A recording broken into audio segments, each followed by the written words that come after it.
Coming up on this week's edition of NCBA's Cattlemen to Cattlemen.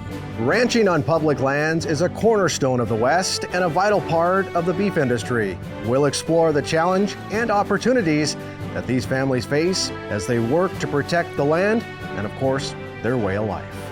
And now, NCBA's Cattlemen to Cattlemen.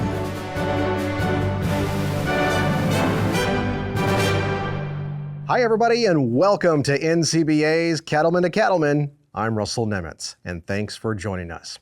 Well, public lands ranchers face a complex mix of challenges and opportunities as they navigate the changing landscape of land use policies, environmental regulations, and of course, economic pressures. But public lands ranchers also play a crucial role in feeding the world, as well as preserving the land for future generations. Today, I'm here with a very knowledgeable group of people who can help shed some light on this very important topic.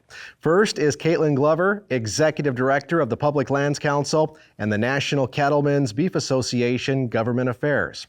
Alongside her is Tim Canterbury, President of the Public Lands Council and a fifth-generation rancher out of Colorado.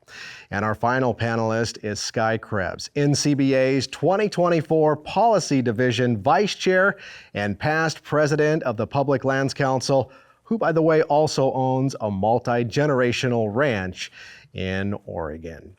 Thank you, lady and gentlemen, for joining us today here on Cattlemen to Cattlemen to talk about this very important topic and, of course, your way of life, ranching on public lands. And Caitlin, I guess as we kind of kick things off, why don't you give us a little bit of an idea about the number of public lands ranchers out there and the acres that are involved and how many animals they're managing? Russell, I think it's a lot bigger than most people think. Across the West, we have 640 million acres of public lands. Now, not all of those are grazed, right? You have somewhere on the order of 250 million acres that are grazed, something around the order of 17 million animal unit months, the amount of forage that it takes to feed a cow or a cow-calf pair for 30 days.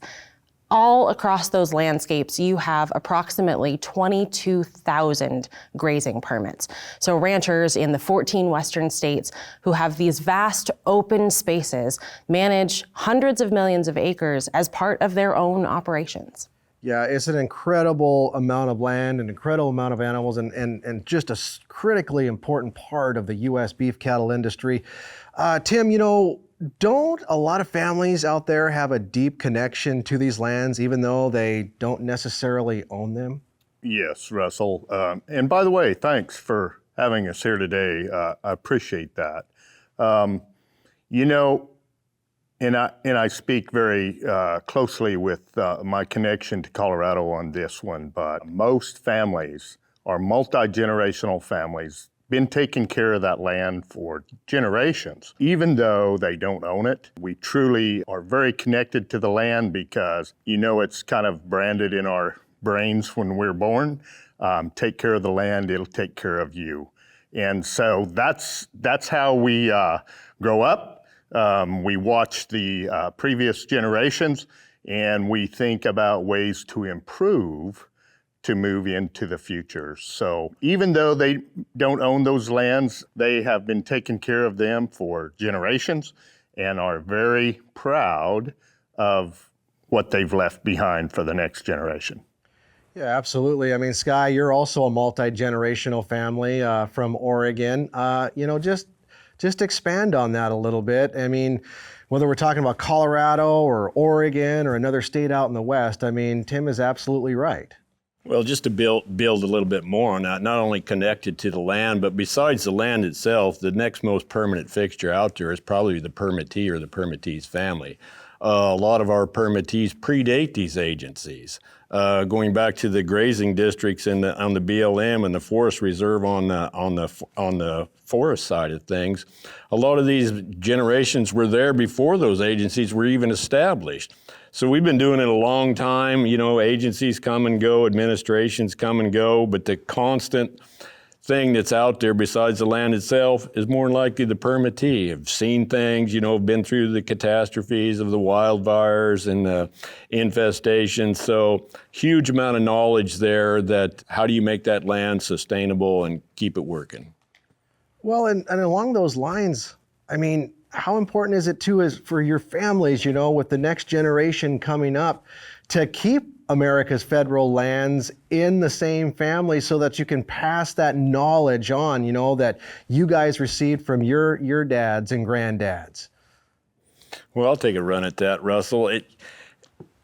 These lands are not the easiest ones to manage. So there is a huge amount of indigenous knowledge that comes down. They're either in a dry climate or a high climate where it takes a special piece of expertise. How do you make an economic unit that can function there? And how important those economic units are, not just to the family, but to our communities too. Without access to those federal lands, a lot of these rural communities would have it a whole lot tougher.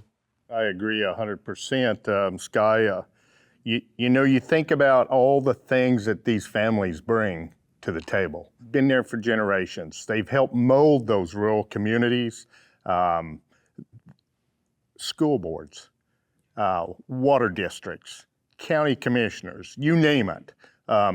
They are the backbone, and without those federal lands to keep those ranches viable and sustainable, we wouldn't have that. Caitlin, in your position with PLC and the NCBA, obviously you get to work with all of America's public lands, ranchers and users out there. From your perspective, spend a lot of time in Washington, D.C., but you're from Wyoming, right? And, what are some of the biggest challenges of being a public lands rancher, from your view? So, Russell, public lands ranchers exist, and public lands exist because they were the lands that weren't homesteaded. They often don't have access to a lot of water, they're rockier, they're just tougher terrain. And whether or not these ranchers own these acres or whether they lease them as part of their public lands grazing allotments, that deep connection is why I do what I do. I live in Washington, I'm from Wyoming, but I have the best job in Washington because I get to work for these folks. The challenges are immense, though. They're the challenges that every producer across the country faces. The decisions about how to make the best decision for your family so that you can pass it on. How do you make economic sense in a market that's challenging and often dependent on Mother Nature? But that overlay of the federal government, obviously, as a landlord, does make things a little bit tougher. And so often, I think the biggest challenge is juggling all of those things because it is such a complex management scenario. Tim, what are you seeing as some of the biggest challenges as a public lands rancher? Probably the biggest challenge that we face is how do we deal with all the other multiple uses that are taking place on those lands while we're trying to graze livestock. And firm believer in multiple use, back it 100%. I think as Sky mentioned, administrations come and go, and I think those challenges change how we operate to meet the needs of those multiple uses while we try to continue grazing livestock out there. Whether it's recreation, it's hiking, timbering, mining, all the things that take place out there on those lands. And quite frankly, I'm blessed to live where I do. If I had to survive in a metropolitan area, I might struggle just a little bit. So I understand why we all cherish these public lands and we all want to recreate on them. But we have to keep in mind while we're out there, there are other uses and figure out how we commingle that. Yeah, absolutely. And kind of just wrapping things up with this segment, Sky, what about the perception? Not just the perception of Main Street society of public lands ranchers, but, how do we build upon and educate, getting over maybe some of those challenging speed bumps within our own industry from ranchers across America who don't utilize public lands, and they see that you guys are paying $1.35 AUM, and man, these guys are just living right out in the West. That's something we have to work on too. For sure. You look at the base grazing fee on a certainly looks super attractive to a private lands person. But what doesn't get put into the mix is how the additional costs that we don't do a good a job about portraying. Tim's into virtual fencing on his allotment there. Huge amount of money spent out of his pocket to go out there and manage those federal lands. Water infrastructure projects that the permittee puts in and maintains, and those not only benefit the livestock, they benefit the wildlife. Happened to be on a permittee's place this last summer, and every time he put in a water feature, he had to barricade it so the bears wouldn't tear it up, and he's on the hook for that, armoring those deals, because the bears just love these water troughs. Additional costs like that don't get put into the mix. You look at the basic $1.35, but the additional bother factors that come in, you're not allowed to use it all. You only use your part of it and leave the rest for the wildlife. A lot of additional costs and there's been studies, and when it comes out, we're paying every bit as much as a private lease as you do on a federal lease. It's just our base fee is a lot smaller, and our additional costs are a lot higher. We're going to leave it right there for now because we have a lot more ground to cover, including how the issues facing public lands ranchers impact the beef industry as a whole. So please stay with us. We'll have more right after this. CattleCon 2026 heads to the heart of Nashville, February 3rd to the 5th. Music City is the place to be for the largest cattle industry event of the year, offering education, networking, and fun. Plus, you can check out the huge NCBA trade show, outstanding entertainment, and more. Go where the beef industry meets. CattleCon 2026 in Music City, downtown Nashville, February 3rd to the 5th. Visit convention.ncba.org for more. Are you concerned about the impact government policies could have on your cattle business? One way to make your voice heard in Washington is by joining NCBA. When you join, you'll be part of the nation's oldest and largest national cattle industry organization that has a professional team working in Washington, D.C. on issues that matter to cattle-producing families nationwide. Don't stay on the sidelines. Make your voice heard by joining NCBA today at the website ncba.org.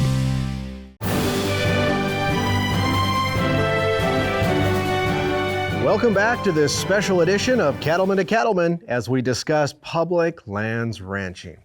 And Tim, I want to get right into it and discuss why these Western lands issues, like the Public Lands Council and everything you guys are working on, is not just important to Western ranchers, but really the entire U.S. beef cattle industry. Well, I think we all need to understand, as Caitlin mentioned earlier, the number of acres that are being grazed. It all comes down to economics, 101, if you will. There are a number of cattle on federal lands in the West. And I'll just use Colorado as an example. A little over 3 million acres of federal lands. 85% of the 3 million head of cattle in Colorado spend some portion of their life on federal lands. Now that's big. That covers a lot of acres and a significant number of cattle. So I think we have to consider the economics involved, impact that it will have on the industry throughout those cattle's life. And Russell, it's 85% in Colorado of those cows that spend time on public lands. Across the West, that's 63% in any given year. So you look at 2022, 63% of those cows spent time on public lands. Certainly some of those, that year's calves moved off, moved into other parts of the country, and you have a new calf crop. So that number continues to build. They feed into the rest of the national supply chain. And so those lands are integral, not just to the regional stability, but to the national supply chain. If you have that forage taken away, or if you see the impact of wildfire, you see that all the way down the supply chain, all the way to the grocery store. So these lands are incredibly impactful. They have an outsized impact on the national industry. Absolutely. So Skye, what role do environmental regulations such as endangered species protections play in limiting or even altering our grazing practices? Oh man, Russell, that's a big one. There's so many ESA regulations that we deal with on the federal lands, whether it be the sage grouse listing and taking some of those lands out of production for conserving sage grouse. the fish issues in the Northwest, dealing with the salmon and the steelhead recovery that's coming back, the reintroduction of the gray wolf, these all affect the grazing patterns, but science is on our side. I'll take the sage grouse issue that we just got a study out of the University of Idaho that shows that grazing is actually beneficial to the recovery of the sage grouse. So we need to get more and more of those types of scientific studies out there to show that grazing is a positive for these lands, not only just for the economic of the livestock industry, but for the wildlife as well. So Caitlin, maybe describe what your stance is on the growing opposition to public land grazing from environmental groups. You know, public lands grazing can often be divisive because it's very regional, and so only a certain number of people see it in any given year. I don't think that the opposition to public lands grazing is growing. I think it's changing and it's a little more visible, maybe because of social media or other means. But the good work that Tim and Sky do and the thousands of other public lands ranchers do is growing in sort of the social consciousness, right? People like cows, they like sheep, they want to understand more. And so it's more of an education for the public and then a very targeted opposition to the people who want to take them out of business. There is that opposition. There are those people. But I think that they continue to dwindle, and I think their methods continue to get more desperate as time goes on. Hey, Tim, I was just going to come to you next. I mean, doesn't that make it even just more important than ever for like producers like yourself that are utilizing America's federal lands to tell your story and deepen that connection and that relationship to that non-livestock producer? So Russell, absolutely. And I guess I maybe have a little different take. Rather, I look at it as education opportunities. We have to educate. You know, as we move cattle on and off of our allotments, we meet a lot of people. There are, for whatever reason, that they're out there in the multiple use. Once they understand what we're doing, what we're providing, that their whole aspect, I have found, changes on the way we're doing business out there. So I look at it maybe as not growing opposition. I look at it as a chances for opportunity to educate so they understand the benefits our cattle is doing to those public lands and what we're going to leave for the next generation of recreation. Can I take it a step farther, Russell? We just come through one of the worst wildfire seasons for a long time. And we proved time and time again that grazing reduces the wildfire risk. So I'll bet there's a lot of people in California right now wish they'd have had some kind of grazing on those hills. And we see it in the West all the time, the ability to use livestock to graze in fire breaks to reduce fine fuels. So as they breathe smoke all summer long, maybe they're starting to put the connection, geez, if we just had some livestock grazing out there, maybe we wouldn't be in the smoke all summer. So opportunity to educate. Well, there's a lot of opportunity, and just thank goodness that public lands ranchers like yourself and America's General Society has groups like NCBA and Public Lands Council watching and working on everyone's behalf. When we come back, though, we're going to continue our discussion of public lands grazing and its importance to the beef industry. Stay with us. We'll be right back.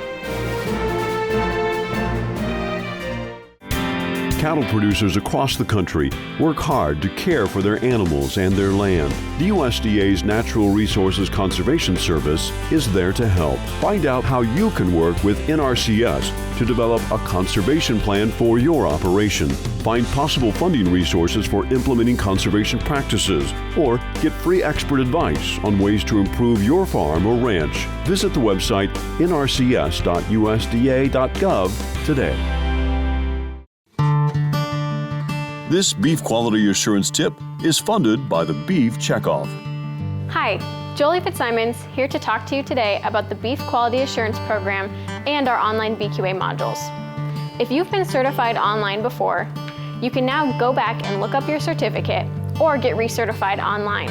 Go to bqa.org under the certification tab to get logged in. Don't worry if you forgot your password. You can reset it on the site or reach out to customer support for assistance. If you've never been certified before, we'd love for you to head to bqa.org today and get signed up. The Beef Quality Assurance Program is funded by the Beef Checkoff.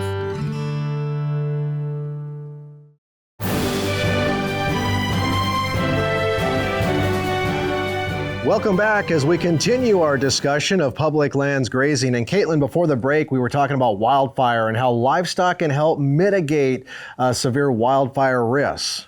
So grazing is an incredibly powerful tool to reduce fire risk across the board, but then also to reduce severity. We have some really great work out of California across the board that demonstrates that when you apply grazing to the landscape, you have a 45% reduced risk of wildfire happening at all. Now, not all fire is bad, but when you think about the 1,000 pounds of fine fuel that an individual animal can get rid of, can consume and take off the landscape, that has an immense potential when you apply that across public lands. Yeah, that truly is incredible. So Tim, how do the work of these families like yourself, make the land healthier and more resilient? So I think, as we talked about generations of being on the lands, we have embraced technology as we move into the future. So whether we're getting better management by virtual fence, the number of tools that's out there, and we are making those lands much more resilient to fires, to drought, all those things by the proper rotational grazing and management of those livestock while they're out there on the land. Sky, what do you think? We're the eyes and ears. We're out there every day on those lands, seeing it change. If there's a weed infestation, they're there, take care of it. First responders to make sure that the land is healthy and continuing to provide forage, which is good for everything. Yeah, I can't imagine America's public lands without livestock and ranchers like yourselves on them. Stay with us. We'll be back to wrap up our show right after this.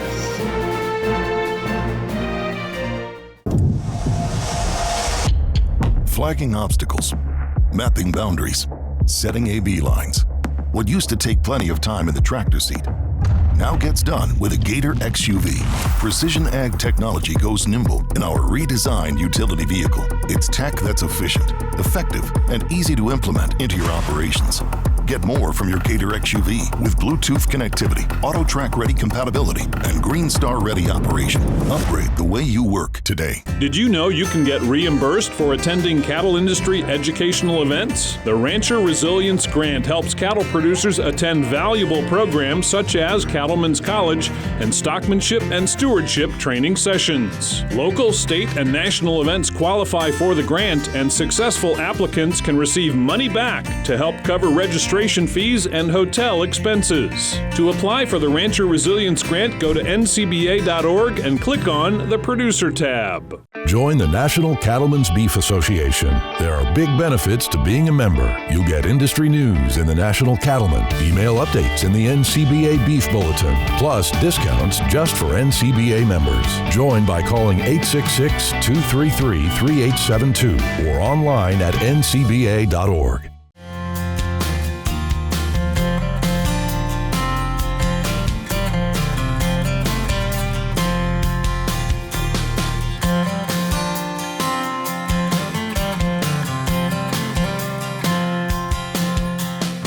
You have an upcoming production sale to advertise? Then contact the Cattlemen to Cattlemen marketing team or your breed association to learn more.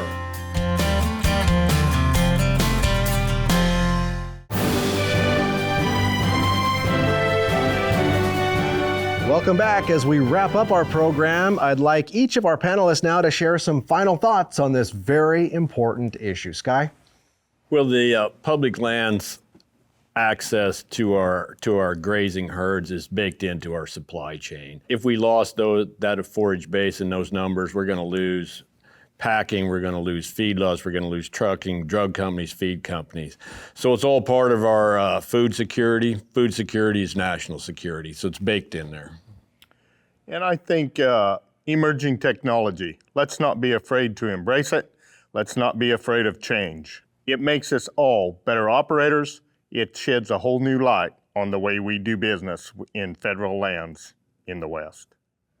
And Russell, when we're thinking about public lands ranching, there's this nostalgia, this image of the cowboy managing these vast open spaces. But I think what is really clear from both Sky and Tim, that there is an incredible economic and environmental and sustainability component. And so as we look at the American West, it is a crucial part of the American industry. And there really is no difference between a producer in California or a producer in Florida.